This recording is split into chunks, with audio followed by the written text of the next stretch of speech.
السلام علیکم ورحمۃ اللہ وبرکاتہ۔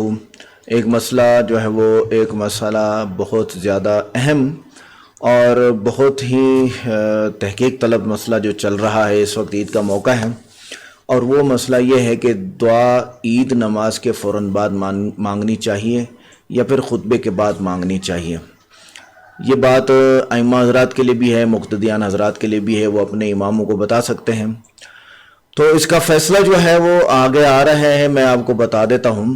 عید کی نماز کے بعد مختصر دعا کا معمول امت میں رہا ہے، ٹھیک ہے جی، عید کی نماز کے بعد، نہ کہ خطبے کے بعد۔ نہ تو نکاح کے خطبے کے بعد دعا ہے، نہ جمعہ کے خطبے کے بعد دعا ہے، نہ عید نماز کے خطبے کے بعد دعا ہے۔ تینوں میں خطبے کے بعد دعا کہیں پہ نہیں ہے اور نہ ہی کرنی ہے۔ اچھا، آگے اور دعاؤں کے قبول ہونے کے اوقات میں نمازوں کے بعد کا وقت بھی شامل ہے، اس کی حدیث مبارکہ آ رہی ہے۔ اس اعتبار سے عید کی نماز کے بعد ہی دعا کرنی چاہیے اور خطبہ کے بعد الگ سے دعا نہیں کرنی چاہیے۔ البتہ نماز کے بعد اتنی لمبی دعا نہ ہو کہ لوگ اکتا جائیں، پہلے ہی وہ عید نماز سے پہلے آپ کے انتظار میں بیٹھے رہے ہیں، پھر نماز پڑھی ہے، نماز کے بعد جو ہے وہ خطبہ ہوگا تو ٹائم بہت زیادہ لمبا بن جائے گا۔ شریعت یہ چاہتی ہے کہ آسانی پیدا کرو۔ اچھا، آگے اور نماز اور خطبہ میں لمبا وقفہ ہو جائے، بلکہ زیادہ سے زیادہ 5-6 منٹ کی دعا کافی ہے۔ اتنی لمبی لمبی دعائیں کرتے ہیں اور لوگ غافل ہو جاتے ہیں، خیال ہی کہیں اور چلا جاتا ہے۔ ایک لمبی حدیث ہے بخاری شریف میں، حفصہ رضی اللہ عنہ فرماتی ہیں کہ جب ام عطیہ رضی اللہ عنہ ان کے پاس آئیں تو میں ان کے پاس گئی اور ان سے پوچھا، کیا تم نے فلاں فلاں کو سنا؟ اس نے کہا، غیر شادی شدہ عورتیں باہر نکلیں۔ یہ عید کے موقع کی بات ہے، لمبی حدیث ہے، جس میں نبی علیہ السلام نے فرمایا لا تخرج العواتق، غیر شادی شدہ بھی آئیں، کہاں پر؟ عید نماز کے عیدگاہ کے اندر۔ اچھا، اور چادر اڑے ہوئے عورتیں آئیں، یہ ایک بھی ہے، اور حیض والی عورتیں بھی آئیں اور حیض والی نماز نہ پڑھیں، الگ ہو جائیں، اور مسلمان کی خیر اور دعا پہ آمین کہیں۔ یہ جو ہے نا وَيُشْهِدْنَ الْخَيْرَ اور وَدَعْوَةَ الْمُسْلِمِينَ، مسلمانوں کی دعا اور خیر پر جو ہے وہ خیر کے لیے حاضر ہوں۔ تو یہ یہاں پر صاف واضح ہو رہا ہے کہ دعا تو تھی جس پہ جو ہے وہ مسلمان عورتیں آ کے آمین کہہ رہی ہیں یا وہاں حاضر ہو رہی ہیں، دعا تو تھی۔ آگے وَنَحْوُ فِي الصَّحِيحِ للامام مسلم شریف کی 12 نمبر حدیث ہے، کتاب صلاۃ العیدین۔ ابی امامہ رضی اللہ عنہ فرماتے ہیں کہ انہوں نے فرمایا کہ رسول اللہ صلی اللہ علیہ وسلم سے پوچھا گیا کہ کون سی دعا قبولیت کے زیادہ قریب ہے۔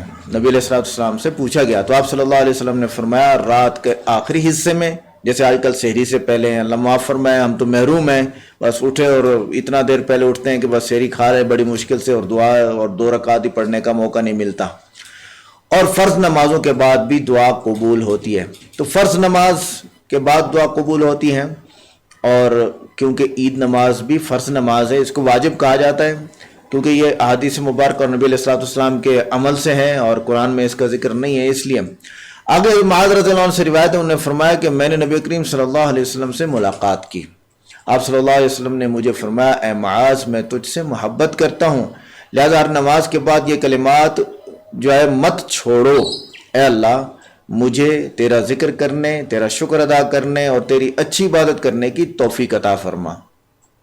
اللہم اعنی علی ذکرک و شکرک و حسن عبادتک، یہ فرض نماز کے بعد دعا ہے۔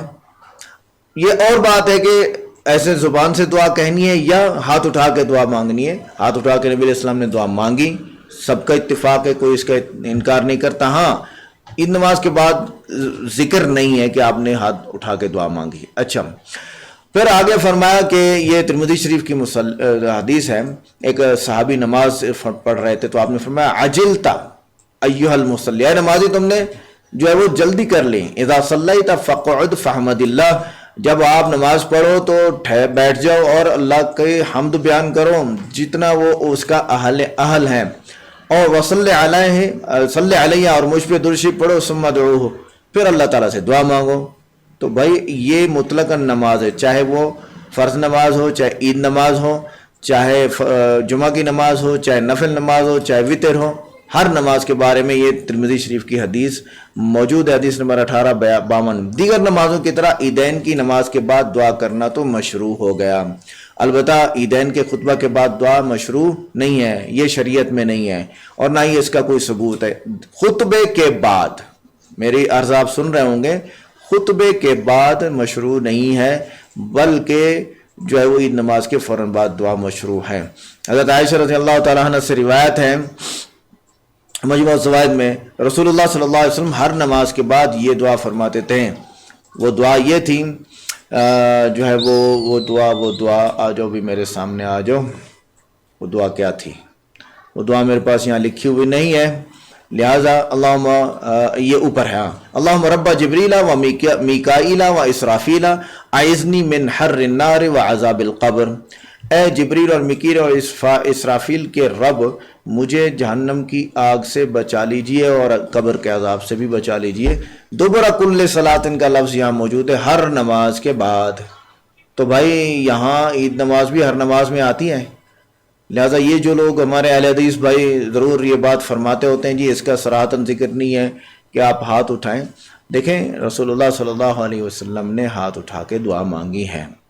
فرض نماز کے بعد کہا گیا تو عید نماز کے بعد دعا ثابت ہو گئی، تو ہاتھ اٹھانے کی بات بھی یہاں پر کوئی مسئلہ نہیں ہے۔ اچھا، حضرت ام عطیہ رضی اللہ تعالیٰ عنہ فرماتی ہیں کہ ہمیں عید کے دن نکلنے کا حکم ہوتا، یہاں تک کہ ہم کنواری اور حیض والی عورتوں کو بھی ساتھ لے جاتی اور لوگوں کے پیچھے سے مردوں کے ساتھ تکبیریں کہتی اور ان کی دعا میں شریک ہوتی۔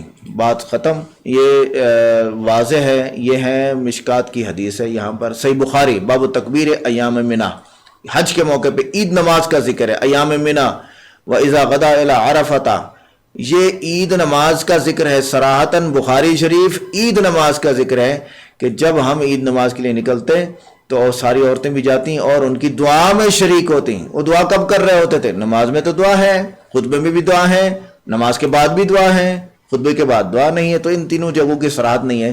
تو حدیث نبوی سے ہی لفظ دعا کی وضاحت آ جانے کے بعد دیگر معانی کی گنجائش باقی نہیں رہتی کہ آپ یہ بولیں کہ جی فرض نماز کے بعد دعا کا ذکر نہیں ہے لہذا عید نماز کے بعد دعا نہیں ہونی چاہیے، یہ اس کی گنجائش نہیں ہے، کیونکہ دوسری حدیث آپ کے سامنے بحوالہ صحیح حدیث ذکر کی جا چکی ہیں کہ نبی علیہ الصلوۃ والسلام نے فرمایا کہ فرض نماز کے بعد دعا کرو اور عید نماز کی نماز فرض ہیں، اور دوبارہ کل صلاۃ میں آ گیا کہ ہر نماز کے بعد آپ علیہ الصلوۃ والسلام دعا فرماتے تھے۔ اللہ تعالیٰ مجھے آپ کو یہ ساری باتیں سمجھنے کی اور عمل کرنے کی توفیق عطا فرمائے۔ وما علینا الا البلاغ۔